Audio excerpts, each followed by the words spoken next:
Dylan Weston didn't move to the edge of town to make friends, and he sure as hell didn't move there to answer to people like Karen. At 58, he'd done more than his fair share of smiling through it and playing nice for the sake of company policies and fake professionalism. Those years were behind him now. He wasn't looking for confrontation, but he wasn't about to be intimidated either. After spending most of his life managing commercial logistics for long-haul carriers, he'd finally cashed out of the grind and invested in what he'd wanted since his 20s. A stretch of raw land, a 3-bay steel building, a hard-packed gravel lot, big enough to turn a rig without hitting your mirrors, and a quiet house tucked behind a cedar windbreak. Not in the middle of nowhere, but far enough from suburbia that he figured no one would be up his ass about how he lived his life. He was wrong. From the moment Dylan moved in, he knew the place had potential, both good and bad. The property bordered a residential development that looked like it had been poured from a beige mold. Uniform homes with clean lawns, cars that never looked dusty, and the kind of neighborhood where people talked behind your back but smiled like saints at the mailbox. At first, he figured they'd keep to their side, and he'd keep to his. He even waved the first few times someone jogged by. But that's the thing about places like that. They don't want you to stay invisible. They want you to blend in. They want to manage the edges of their world, make sure even the parts they don't control still obey the unspoken code. Neat, quiet, predictable. That illusion shattered the day Dylan rolled his oldest truck up to the property line. It wasn't just any truck. It was a sun-faded 1979 GMC top kick with a dented step-side bed and a welding boom welded to the frame. It didn't run anymore, and it didn't need to. He'd parked it as a kind of statement, half art piece, half warning sign. The front was pointed toward the development's cul-de-sac like a sentry, and the tailgate held a custom-welded sign. Private means private. He didn't think much of it. To him, it was an honest message. This wasn't a park. This wasn't a shortcut. This was a working property and a man's home. You don't walk in unannounced. You don't lean over the fence with unsolicited opinions. You don't treat his place like an extension of your own. Seemed fair enough. But within 48 hours, someone had left a laminated flyer in his mailbox. No return name, no contact info, just some nonsense about visual conformity expectations and shared community values. He tossed it. Thought that would be the end of it. It wasn't. Karen introduced herself the following Saturday without an invitation and without hesitation. She came waddling up the gravel like she'd been assigned the task by some divine suburban committee, wearing a floral blouse stretched tight across her midsection, and oversized sunglasses that reflected the truck like a chrome mirror. She stopped just short of the property marker, arms crossed, lips pursed like she was holding back a lifetime of grievances just waiting for a chance to spill out. "I'm Karen McDermott," she said with a tone that made it sound like he should know who she was and why that mattered. "I live just there, third house in, the one with the blue shutters. You can probably see it from here, if you look past your installation." Dylan didn't flinch. He looked up from the stump he'd been splitting, nodded once, and wiped his hands on an old towel. "Afternoon," he said. She stepped a little closer, peering past him like she was trying to take inventory of his life. "We've been talking. Several of the neighbors are concerned about that truck. It's not exactly in keeping with the tone of the neighborhood. And that sign, private means private, it feels hostile." Dylan gave her a long, patient look. Not angry, just tired. "It's a sign, ma'am, not a shotgun.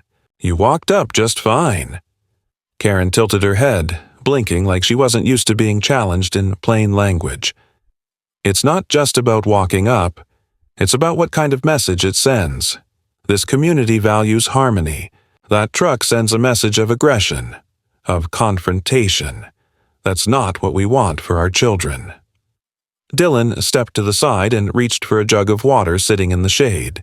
He poured a splash into a metal cup and drank before responding. "You got kids?" "No," she said quickly, "but my nieces visit, and my dog walks here. That sign, it's unsettling." He didn't smile. Good. That's the point. Karen's nostrils flared slightly. There are channels for this, you know. Procedures. I sit on the neighborhood planning board. We can file formal complaints. I'd prefer not to escalate. You're standing on a road that isn't yours, next to a fence I paid for, asking me to change something that doesn't affect you, because it makes you uncomfortable, Dylan said, calm as ever. Seems like you're the one escalating. She stared at him for a beat too long. Then she smirked. Not a friendly smile, more like a woman who's used to getting her way and was already planning the next move. Well, she said, I hope you enjoy your weekends. They may not stay so quiet if we don't resolve this soon. With that, she turned and waddled back toward the cul-de-sac, her flip-flops slapping hard against the gravel as if making noise was a final act of protest. Dylan stood there until she disappeared from view, then turned back to his work. Over the next week, small annoyances started stacking up like termites under siding. Someone left a warning sticker on his trailer hitch about unauthorized parking. A code enforcement van slowed down outside his gate twice in one day. Then a drone hovered silently over his lot for 5 straight minutes before zipping off toward the cluster of beige homes behind the trees. He didn't panic. He didn't yell. But he did take action. He called a land use attorney and spent an hour confirming that nothing he was doing violated any statutes. The lawyer told him he was on solid ground. Still, Dylan started documenting everything. Dates, times, pictures. Not because he was scared, but because he knew people like Karen. They didn't stop when you ignored them. They fed off silence. What they hated more than anything was a man who played by the rules better than they did. Then came the moment that changed everything. It was a humid Tuesday morning. Dylan was tightening the bolts on a jackstand when he heard the crunch of gravel. Fast, agitated. He stood up, wiped his hands, and turned to see Karen storming toward the truck like she was possessed. No sunglasses this time. Just her red, sweating face and wild eyes locked on that sign. "You think you're clever?" she snapped, marching straight to the back of the truck. "You think you can just do whatever you want and scare people into leaving you alone?" Dylan didn't move. "You're trespassing." "I'm fixing a blight," she hissed, and with surprising agility she gripped the edge of the truck's side rail and tried to hoist herself up. The metal groaned under her weight as she clambered halfway onto the bumper, grabbing at the sign with one hand while steadying herself with the other. And Dylan, without a word, reached into the cab and tapped the switch on the custom air suspension control he'd wired last fall. The truck hissed, then dropped 2 inches in less than a second, just enough to shift the balance, just enough to make her lose her grip. The scream wasn't loud, more of a shocked grunt followed by a wet, meaty thud as she landed directly in the half-flooded drainage pit behind the truck. The mud swallowed her calves and she flailed like a child thrown into deep water, her blouse already stained dark with runoff and her hands scrabbling for leverage that wasn't there. Dylan stepped back and just watched. Silent. Still. "Help me!" she screeched, her voice breaking with disbelief and rage. "Are you just going to stand there?" "Private means private," Dylan muttered almost to himself, then turned and walked back toward the garage. He didn't laugh. He didn't gloat. He just felt the first real sense of peace he'd had in weeks. Not because she fell, but because she finally understood. This was not her world. Not anymore. The next morning brought a crisp silence that should have felt peaceful, but to Dylan, it felt like the air had thickened with anticipation. There was no sign of Karen, no hollering or stomping gravel, no passive-aggressive flyers in the mailbox. Just the birds, the faint creak of his wind vane, and the low hum of distant traffic. He didn't trust it. Conflict, he'd learned long ago, rarely ended with one loud thump and a splash in a mud pit. It usually went underground, waiting for its next chance to come back meaner and more organized. He wasn't paranoid. He was prepared. So when he went to open the gate and saw a freshly laminated envelope zip-tied to his post, he didn't need to read it to know the game had changed. The seal bore the official emblem of the county's Code Enforcement Office.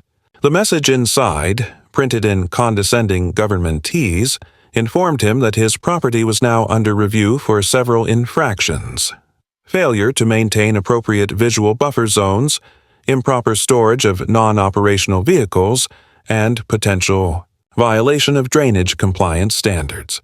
He wasn't even sure what that last one meant, but the words "civil penalties may apply" were bolded at the bottom.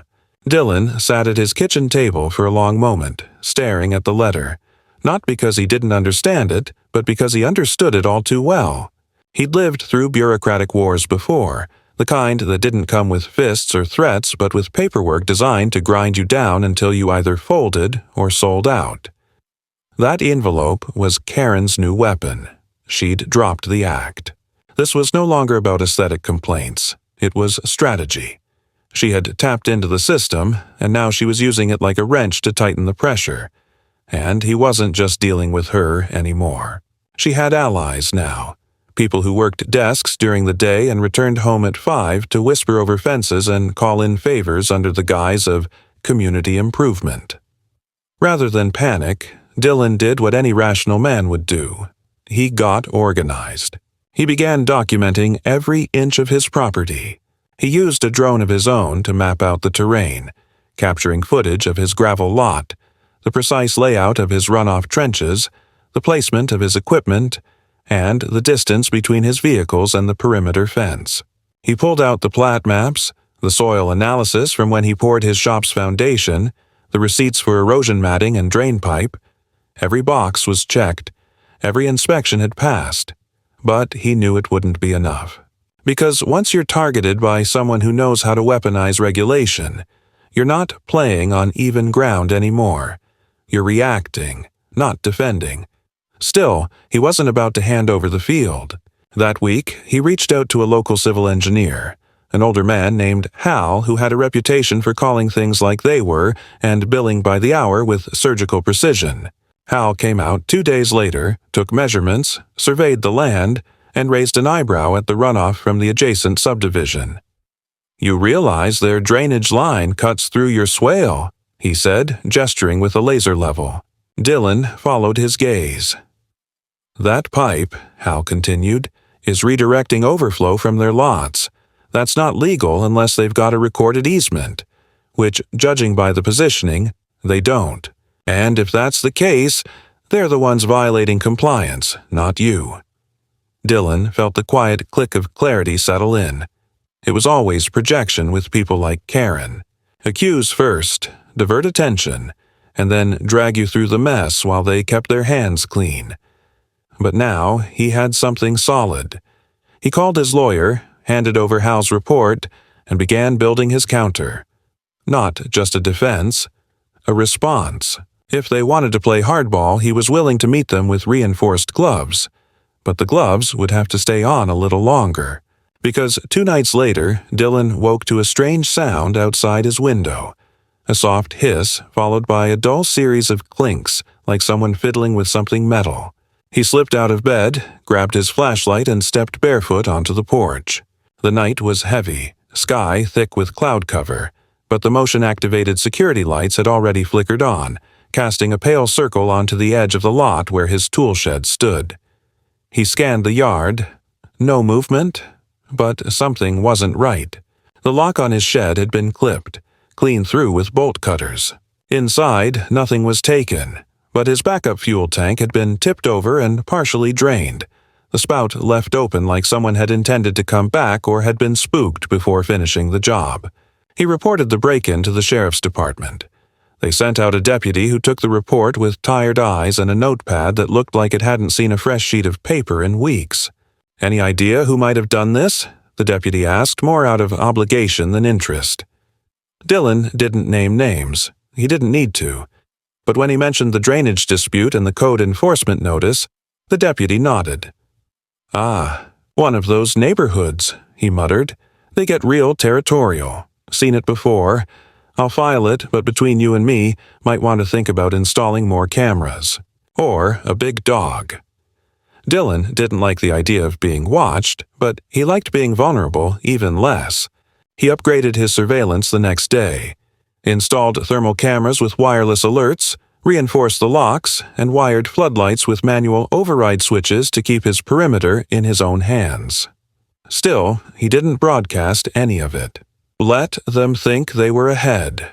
Let them think he was just a guy with an old truck and a bad attitude. Let them underestimate him. That was fine. It gave him more room to move. A few days later, he caught her again. Karen. Not on his property this time, but standing at the end of her driveway, phone in hand, clearly filming as he unloaded a delivery of fresh sheet metal. She didn't wave, didn't speak, just stood there like a sentry for a war only she thought she was winning. Dylan turned, faced her directly, and gave her nothing. No smile, no gesture. Just a long, expressionless look that said everything it needed to say. I'm not going anywhere. The tension kept building. A taut line pulled tighter each day. Small things escalated. A fresh complaint about unauthorized noise, despite Dylan working only during permitted hours. A new notice about commercial activity on residential land, even though his permits were in order. Then came the kicker. A cease and desist order, unsigned but delivered in a county envelope, accusing him of violating a set of obscure environmental guidelines. The paperwork was vague, citing possible contaminants, requesting access for review. It was bureaucratic theater designed to scare. Dylan knew the game. You let them in once, they'll come back with a clipboard and a camera, looking for anything they can spin into leverage. He forwarded it to his lawyer, added it to the growing stack of documents, and quietly reinforced the lock on his gate. That night, a neighbor he barely knew stopped him at the fence. A man in his 60s, eyes tired but sharp. He spoke low, like a man used to whispering truths that others ignored. "You're not the first," he said. "Couple years back, Guy, 2 lots over, put up a vertical greenhouse. She didn't like the way it looked from her kitchen window. Took 6 months, but she got him fined out of the project. Eventually sold. They flipped it into one of those plastic deck homes. Looked clean on paper." Dylan just nodded. "Thanks," he said. The man looked over his shoulder before turning away. "Keep your boots dry. They'll try to flood you." And Dylan understood. This wasn't personal for her. It was sport. By the time the third formal complaint arrived, Dylan knew the subtle war of paperwork had entered a new phase. The language of the letter was sharper now, less veiled in regulation speak and more accusatory in tone, accusing him of maintaining structures and vehicles inconsistent with community design harmony, and threatening referral to the municipal code. Tribunal for non-compliance. He didn't need to read it twice to understand where this was going. It was the legal equivalent of ratcheting a vice 1 click tighter. But what caught his attention wasn't the letter itself. It was what accompanied it. 3 printed photos, taken from an elevated angle, clearly showing his backlot, his supply shed, and the side of his shop. The angle suggested someone had climbed a fence or stood on top of a vehicle to get the shots. One of the pictures had a yellow circle drawn around a coiled length of a welding cable lying beside his bench, as if to say, "See? This proves everything." Dylan didn't react emotionally. He never did, but he felt a heat simmer behind his ribs. Not from fear, but from insult. It wasn't just about harassment anymore. This was trespass. This was surveillance. This was invasion. And it demanded a response that didn't come from the mouth, but from the ground. He didn't bother filing a response through the complaint system. Instead, he called Hal, the civil engineer, and had him return with a specialist, someone who could survey the runoff patterns again and take soil moisture samples from the eastern boundary, where the neighboring development's water lines were buried, shallow and cheap. They worked all afternoon, Hal in his cargo vest, the technician kneeling in the grass with a probe that beeped softly with each new reading. At the end of the day, Hal handed Dylan a simple sentence that said more than any legal letter could. "You've got consistent saturation on your southern strip. Their drainage is bleeding into your lot like a busted gut." Dylan filed that report with his lawyer immediately. But that wasn't the move he was most proud of. That evening, he began constructing what he called a visual audit perimeter, a row of reinforced steel sheets planted upright into a concrete bed that ran parallel to the edge of his lot. Each panel stood 7 feet tall and was deliberately painted in a sequence of industrial tones: matte gray, red oxide, burnished bronze, and a final one in flat black with the words, "Not a public viewing area," stenciled across it in stark white. He didn't ask permission. He didn't file a permit. He didn't notify the neighbors. He just did it, because it was his land, and he wasn't in the business of apologizing for lawful choices. And then, just to ensure the message landed, he added 3 solar-powered motion lights that tracked movement and triggered a low-tone alert chime inside his shop every time someone approached the fence. Not loud enough to be a nuisance, just loud enough to say, "I see you." The retaliation didn't take long. The next morning, as Dylan was unloading a crate of steel tubing from his supplier's flatbed, he noticed something strange on the tailgate of the old GMC truck, a smear of something thick and off-yellow with a scent he knew too well: expanding foam. The kind of polyurethane-based sealant used to fill gaps and harden into an immovable mass within minutes. Someone had squirted an entire can into the truck's exhaust pipe and another into the seams of the driver's side door. He stood there, fists resting on his hips as the delivery guy muttered "Jesus" under his breath. Dylan didn't say a word. He didn't have to. The game had turned mean. No more letters, no more passive tactics. This was vandalism, sabotage, criminal mischief, and whoever did it had crossed a line they wouldn't be able to paint back over. He called the sheriff again. This time, they took it more seriously. A different deputy came out, a younger one, leaner, more alert. He took photos, bagged a fragment of the foam canister for evidence, and asked more pointed questions. "Do you have anyone on record who's made threats or had recent confrontations with you?" Dylan gave him Karen's name and her exact words from their last exchange. She said, "You think you're clever. You won't be smiling when this gets official." The deputy wrote it down. "Anyone else?" Dylan shrugged. "She doesn't get her hands dirty, but she's got friends. There's a tall guy, mid-30s, drives a black Kia. Seen him circle the lot more than once." The deputy nodded and promised to escalate the matter. Later that night, Dylan reviewed the security footage from the infrared cam on the south side. He caught it, 2:14 a.m., a figure in a hoodie and gloves slipping past the tree line and crouching next to the truck. The video was grainy, but the outline was clear enough. A male, heavy-set, quick on his feet, familiar with the terrain. The way he moved suggested it wasn't his first time creeping around back there. Dylan burned the footage to a flash drive and delivered it to the sheriff's office in person the next morning. 3 days later, the break came. A patrol car rolled down the drive just after dawn, and a deputy knocked on Dylan's door with a rare expression of approval. "Got your guy," he said. "We ran the prints off the foam can and matched them to a repeat nuisance caller. Lives right inside the development. Karen McDermott's nephew. Lives in her basement." Dylan didn't smile, but something in his chest loosened slightly.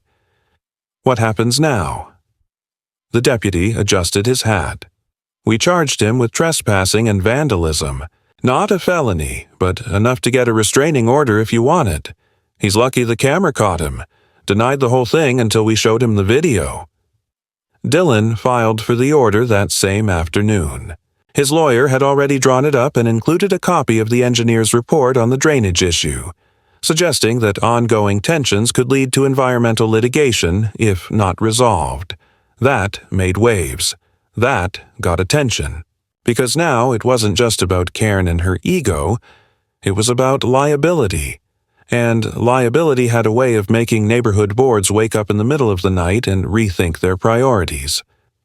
But Karen wasn't done. Not by a long shot.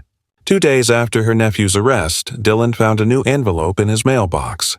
Not from the sheriff, not from the code office, but from a private real estate firm he'd never heard of. Inside was a letter stating that his property had been flagged as a candidate for development buyout and offering a below-market price to relieve him of the burden of maintaining industrial-class structures in a transitioning residential corridor. No name, no offer of negotiation. Just a checkbox form and a prepaid envelope. He snorted. This wasn't a buyout. This was pressure wrapped in a velvet glove. Karen was trying to make the case that he didn't belong there, and now she was trying to pay him to disappear. Dylan didn't reply. He didn't shred it. He framed it, right next to the foam can, now mounted on the shop wall. A trophy, a reminder, a line in the dirt. Later that week, he got a visit from a man in a tailored shirt and polished shoes who introduced himself as a representative of the neighborhood's planning initiative. He didn't step past the gate, just stood with a clipboard and spoke like a man who had practiced the same speech 100 times. "We're encouraging certain legacy owners to consider realignment packages," he said. "There's a vision forming here. Clean lines, green integration, low-impact aesthetics.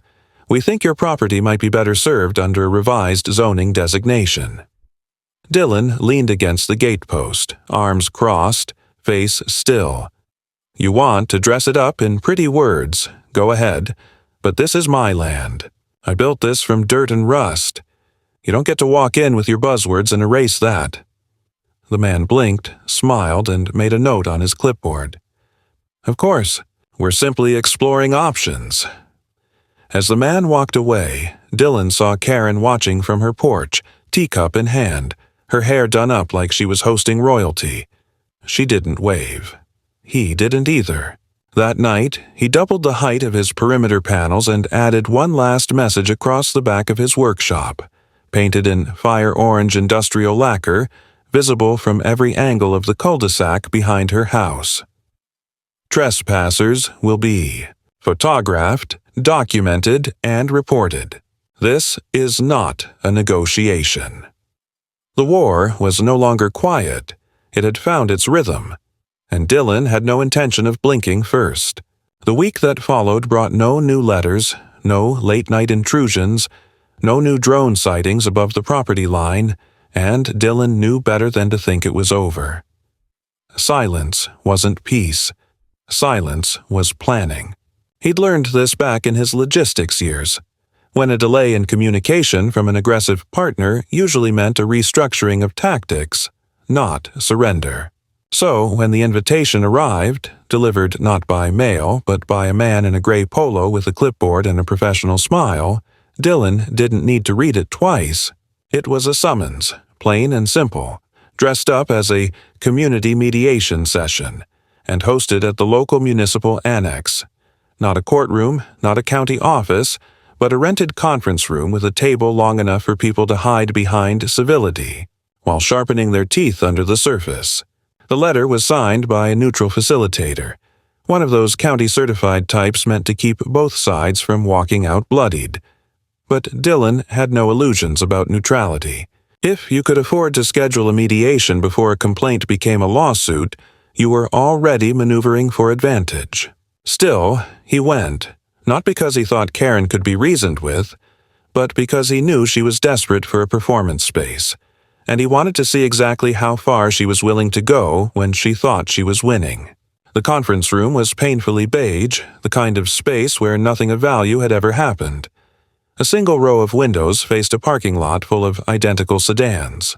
Dylan arrived on time, dressed in his usual work jacket and boots, unshaven but alert. Karen was already seated, flanked by a man in a navy suit who looked like he billed by the minute and charged extra for eye contact. She wore a light blue sweater set and a string of pearls, and greeted Dylan with a tight, rehearsed smile that didn't even attempt to disguise the contempt underneath. Across the table, the facilitator, mid-40s, glasses, county badge clipped to her lanyard, gestured for everyone to sit. Her voice was calm, practiced. "We're here to explore resolution options between the property owner, Mr. Weston, and concerned members of the residential oversight group represented today by Ms. McDermott and her counsel." Dylan didn't interrupt. He didn't smirk. He simply watched as Karen leaned into her role like she'd been waiting for this moment her entire life. She spoke in measured tones, laying out her case with practiced sincerity, how his industrial presence disrupted the character of the neighborhood, how she and others had repeatedly attempted to approach him with kindness, how the presence of large trucks and welding equipment had created legitimate concern for safety and visual integrity. Her lawyer interjected only once, to slide forward a folder of printed photos, most of which Dylan had already seen on earlier complaint letters, but this time neatly labeled and indexed. When it was his turn to respond, Dylan didn't raise his voice. He didn't dig into the personal attacks. He simply opened his folder, laid out Hal's certified drainage report, a copy of the sheriff's incident file naming her nephew in the act of sabotage, and a printed copy of the unsolicited buyout letter from the real estate firm that just happened to share a mailing address with the firm Karen's lawyer worked for. The facilitator flipped through the documents slowly, her neutral expression faltering only once when she saw the photograph of the foam can still lodged into Dylan's tailpipe. Karen shifted in her seat but said nothing. Dylan leaned forward, his voice low but even. "I'm not here to apologize for what I built. I followed the law. I passed every inspection. I documented every inch of this conflict because I knew it wouldn't end with a handshake. What she wants isn't compliance. It's control. And when she didn't get it, she started using the system as a weapon." The room fell still. For a moment, even Karen said nothing. Her lawyer cleared his throat and muttered something about ongoing negotiations. But the tone had changed. The facilitator offered no ruling, because this wasn't court, but her summary was clear. The property owner had not violated any codes that merited forced modification, and any civil disagreements over aesthetics or lifestyle were outside the scope of municipal enforcement. She recommended a cooling-off period, additional boundary privacy fencing, and said that pursuing further action might not yield the desired result for either party. Dylan left first. He didn't look back. He didn't need to. But that afternoon, the quiet ended. When he returned home, there was a fresh piece of wood hammered across his southern property line. Not a fence post, not a utility marker, but a makeshift sign, hand-painted in large black letters. Community matters more than machines. It wasn't on his land, it was just beyond the survey line. But the message was loud. And then came the horn, at precisely 6 a.m. The next morning, as Dylan stepped out to check his equipment, a shrill car horn blared from the cul-de-sac behind the fence. It lasted 6 seconds, just long enough to wake someone. It happened again the next day, and the next, each time from a different car. Each time just loud enough, just long enough to evade any enforceable violation. They weren't trying to ruin his day, they were trying to erode it. He called the sheriff again, filed a nuisance report, documented every occurrence. But he could feel it now, the shift, not just from Karen but from a few others in the neighborhood. This wasn't one woman anymore. This was a campaign. And like any well-organized campaign, it didn't need to be legal to be effective. It just needed to make life hard enough that a man started thinking maybe it was easier to leave.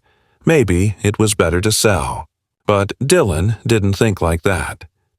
Dylan built machines. He fixed problems. He reinforced failing structures. And what he saw now wasn't harassment. It was a load test. They were trying to see how much weight he could bear before he cracked. And if there was one thing Dylan Weston understood, it was load-bearing. He didn't bend under stress. He built for it. That evening, he rolled the GMC forward 10 feet, enough so that the tail end faced the cul-de-sac directly. He welded a new frame on the tailgate, painted it blood red, and bolted the framed real estate letter inside a weatherproof case. Then he mounted a spotlight above it, on a motion sensor, so that every time someone drove by after dark, the light would snap on and illuminate the words, unsolicited, unwanted, unsold. The next morning, the horn didn't sound. By the end of the week, Dylan had begun to notice a new rhythm to the tension, a pattern that had settled over the neighborhood like fog.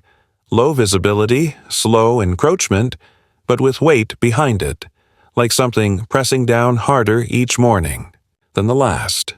The early horn attacks had ceased, but they'd been replaced by something quieter and more insidious. Vehicles parked just outside his property, always different models, always staying just long enough to be noticed, never long enough to be ticketed. They came in the early evening now, right as the sun dipped and Dylan's lights kicked on. A different license plate each time, some local, some from out of state. No one ever got out. They'd idle, lights off, and then roll away as soon as Dylan stepped onto the porch with his flashlight. He began logging them in a notebook. Times, makes, colors, partial plates. The notebook filled fast. It didn't take long for his lawyer to confirm what Dylan had already suspected. These weren't just curious neighbors or lost drivers. This was coordinated presence, legal gray zone surveillance designed to create pressure while avoiding direct confrontation. It wasn't illegal to sit on a public road, but it was a message, one that said, "We see you, and we're watching." Dylan responded in kind.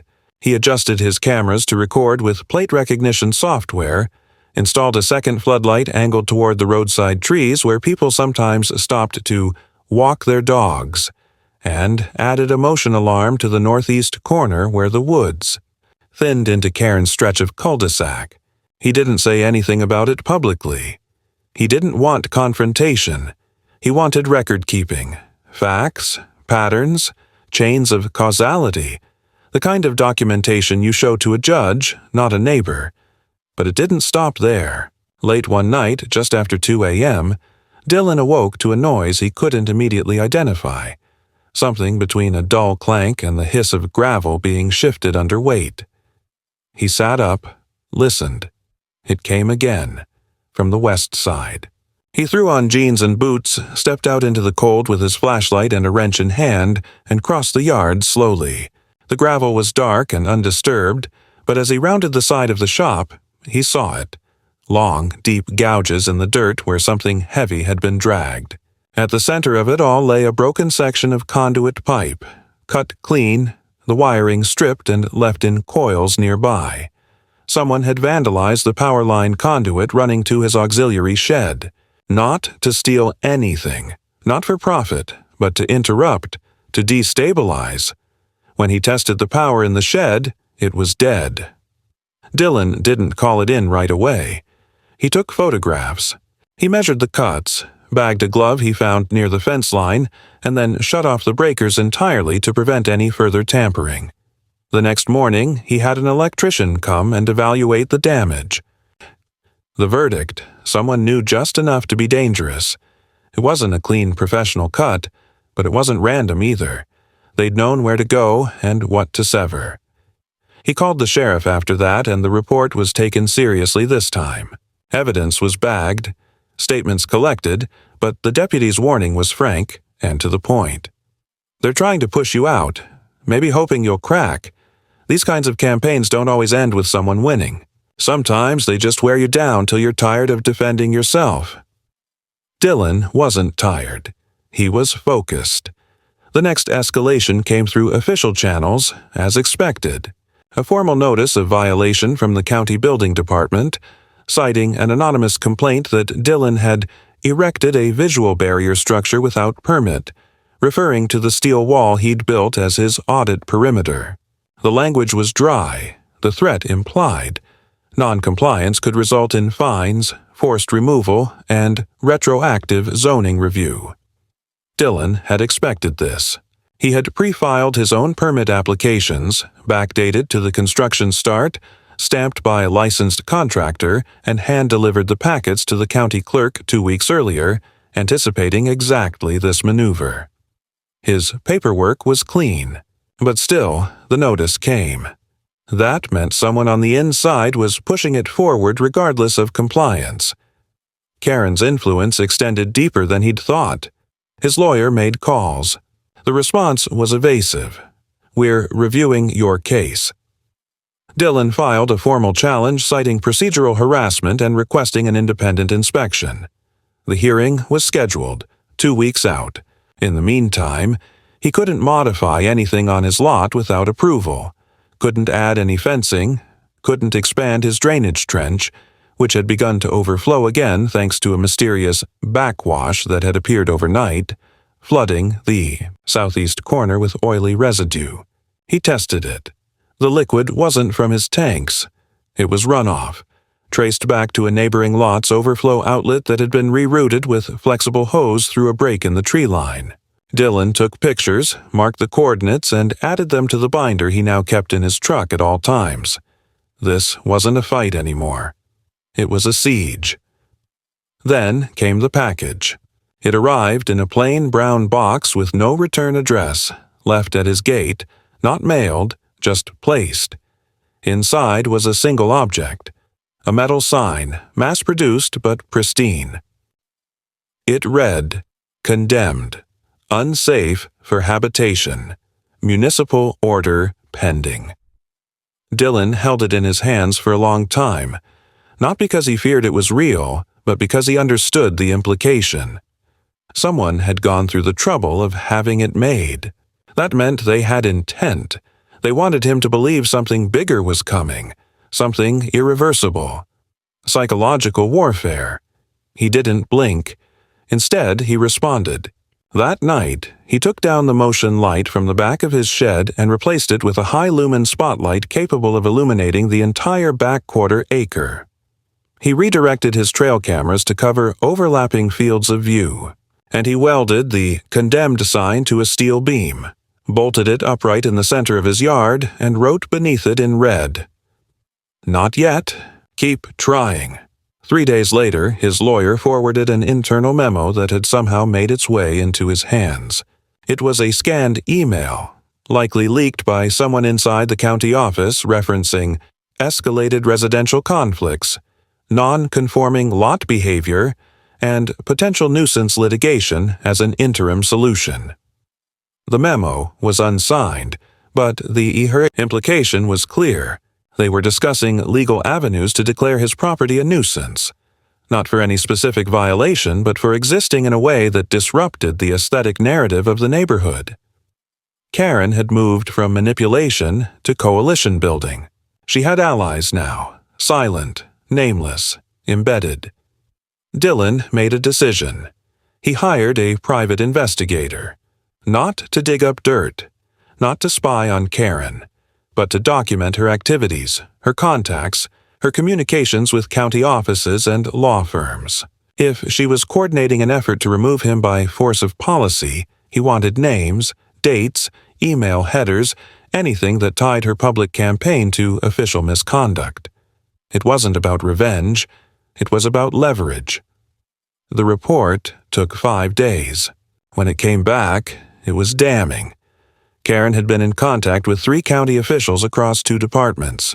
She'd lobbied privately, made donations to a community improvement trust run by one of their wives, and had entered into consulting discussions with a landscape architecture firm whose designs mirrored the proposed redevelopment sketches that had mysteriously appeared in the county's long-term planning office, designs that included his property. She was trying to erase him from the map. That night, Dillon stood in the center of his yard, beneath the halogen glow of his perimeter lights, and watched the wind rustle the edge of the cul-de-sac trees. He wasn't scared. He wasn't angry. He was patient. He had enough evidence now, enough to shift the burden of pressure. The siege was still ongoing, but the foundation had begun to crack. He wasn't the one bearing the full load anymore. And as any man who's ever built anything knows, the weight always finds the weakest part first. Dillon had been waiting for the pressure to crest, and when it finally did, it came not with a bang, but with an invitation printed on heavy cardstock, slipped into his gate lock like a wedding announcement. It bore the insignia of the County Planning Council and invited him, cordially, formally, almost mockingly, to attend a hearing of community concern regarding the future use of adjacent land parcels. No legal obligation to attend, no direct accusation listed, But it was clear from the language that the target of this gathering, dressed up in bureaucratic ribbon, was his existence. The phrase ongoing disruption to neighborhood cohesion appeared 3 times in the invitation, once in bold. He showed it to his lawyer, who sighed and called it what it was, the county's opening shot toward a nuisance designation hearing, dressed up as public mediation. But Dylan didn't flinch. He accepted the invitation in writing, then spent the next 2 days organizing his counter. He wasn't going there to plead his case. He was going there to drag theirs into the daylight. The hearing was held in a municipal annex room that smelled like wax and recycled promises. Karen was already there, seated 3 rows from the front with a legal pad and a tight black dress that looked like armor. She was flanked by 2 board members from the local residential association and a man Dylan recognized from the planning department, one of the names that had appeared in the PI report.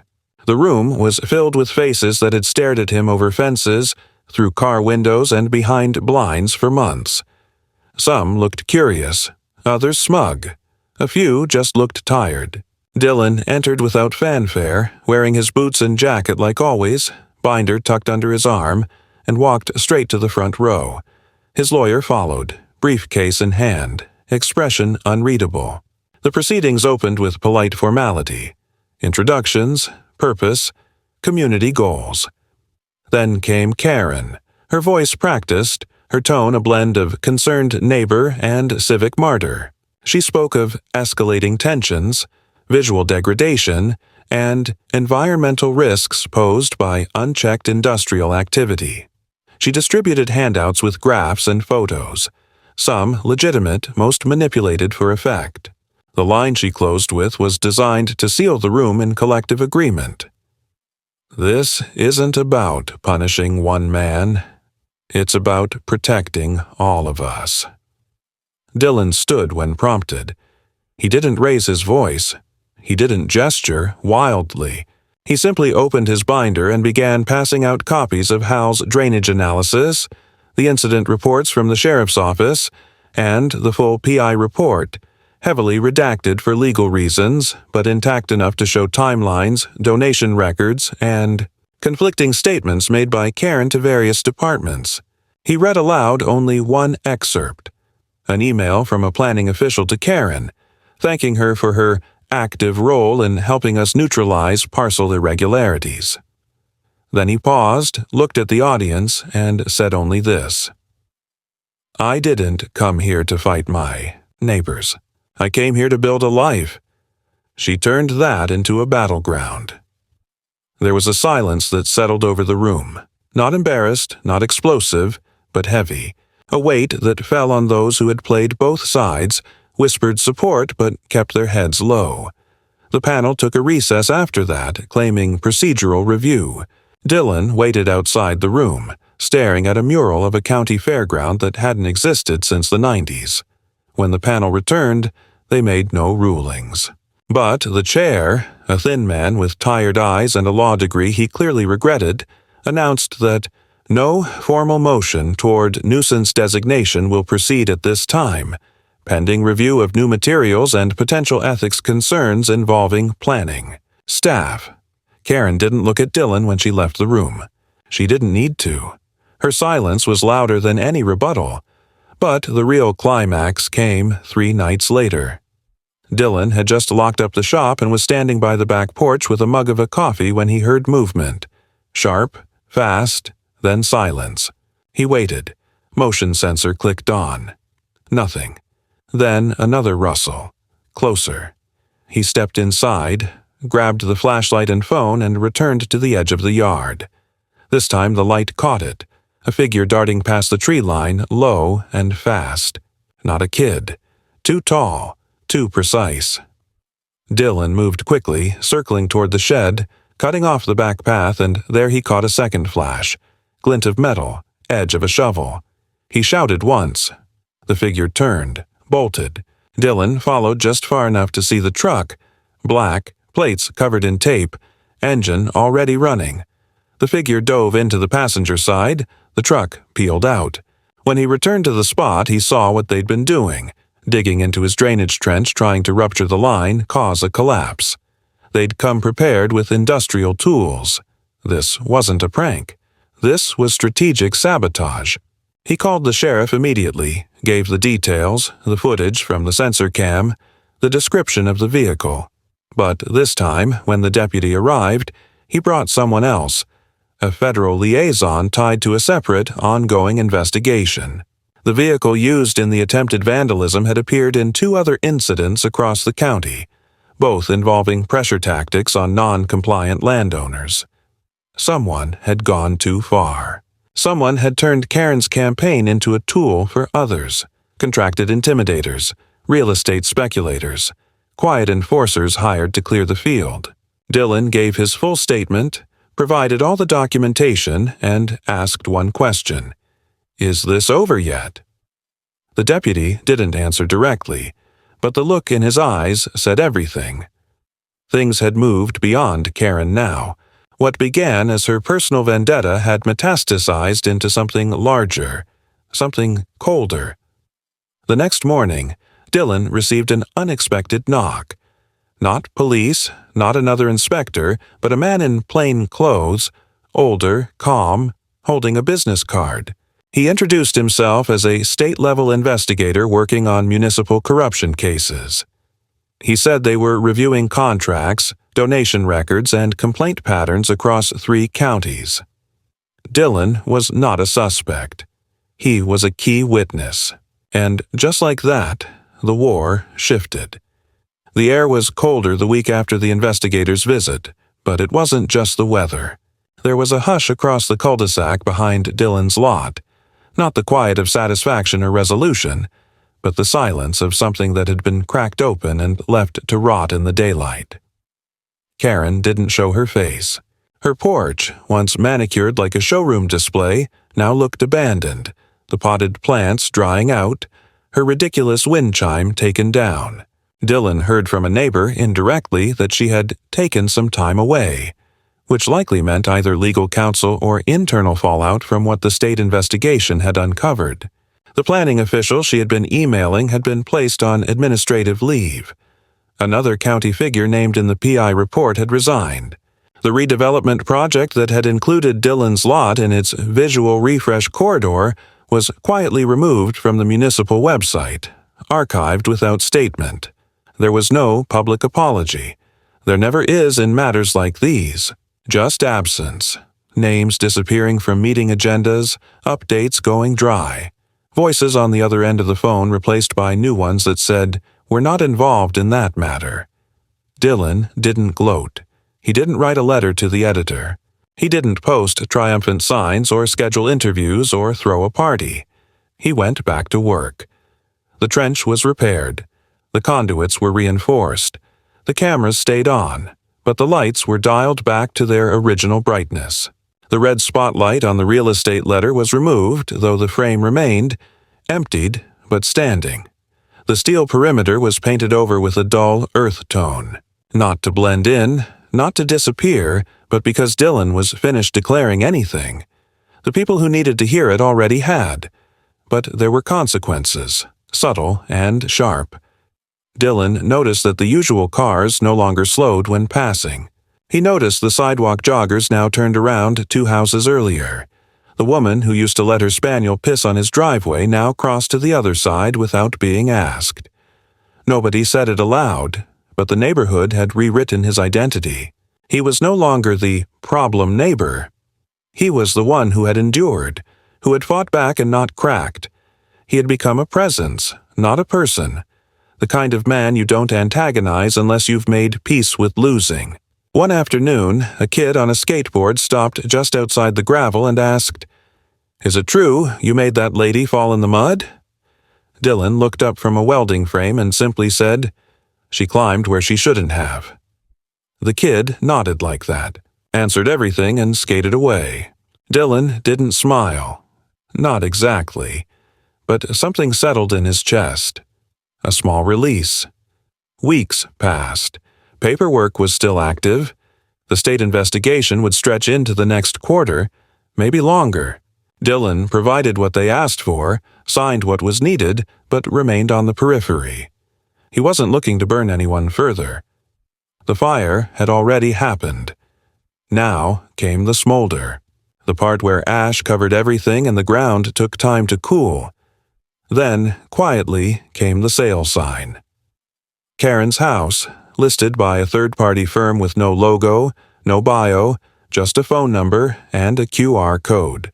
The listing didn't mention the neighborhood's governance structure. It didn't list any amenities beyond square footage and roof age.